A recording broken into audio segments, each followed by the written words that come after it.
يجتمع الشيطان يوميا مع كل الشياطين ويسألهم كل واحد إيش سوى في يومه، يلا يجمعهم كذا وقاعد على عرشه.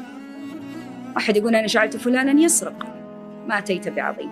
أنا جعلت فلانا يكذب، ما أتيت بعظيم. أنا جعلت فلانا يعق والديه، ما أتيت بعظيم. أنا جعلت فلانا يزني، ما أتيت بعظيم.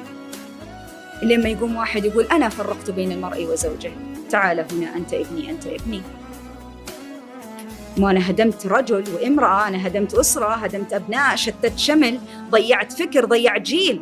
أنا شبغى بواحد واثنين تخرب لي علاقة ولا علاقتين، تهدم لي البناء، اهدم لي الأساس اللي حيهدم اللي تحته. لا تقعد، إحنا ما نبغى في الصغائر، إحنا ما نبغى إحنا نلعب على كبير. فالشيطان دائما غاية التفريق للعائلة، لأنها إذا انهز الكيان. إذا الرجل طلق زوجته ممكن يدخل في أشياء كثيرة. ياما شباب بعد الطلاق اتدهوروا، غلطوا، عصوا، بعضهم شربوا، بعضهم ياما نساء انفتحوا وصاروا يسووا سلوكيات مو كويسة، ياما أولاد ضاعوا. للأمانة أتكلم معاك. فبالتالي الشيطان غايته إيه؟ غايته إني أهدم أسرة كاملها. طب أنا كيف أتحدى الشيطان؟ أول تحدي للشيطان إني أنا أذكر نفسي بالنعم اللي أنا محطوط فيها.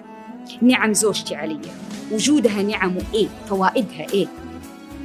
أذكر زوجي النعم اللي أنا موجودة في حياتي وأسرتي إيش هي.